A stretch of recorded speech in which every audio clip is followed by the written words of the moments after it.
আজকে আমি একটি ইংরেজির রুলস নিয়ে আসছি যেটি খুবই গুরুত্বপূর্ণ ইংরেজি শেখার জন্য। I have heard that. I have heard that এটার বাংলা হচ্ছে আমি শুনেছি যে। আমি যদি বলি আমি শুনেছি তুমি ইংরেজি শেখো, I have heard that you learn English. I have heard that you learn English. আমি শুনেছি তুমি কঠোর কাজ করো, I have heard that you work hard. আমি শুনেছি তুমি ভালোভাবে পড়াশোনা করো, I have heard that you study well.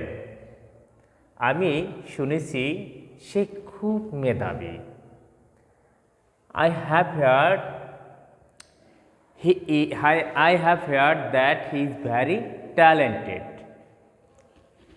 আমি শুনেছি ইংলিশ গ্রুপ শিক্ষার্থীদের জন্য উপকারী, I have heard that English group is very useful for learners.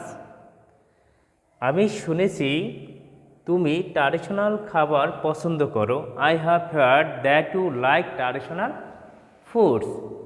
এভাবে এই আই হ্যাভ হার্ড দ্যাট দিয়ে অনেক বাক্য তৈরি করা সম্ভব। অর্থাৎ ইংরেজি শেখার জন্য এই নিয়মগুলি খুবই গুরুত্বপূর্ণ।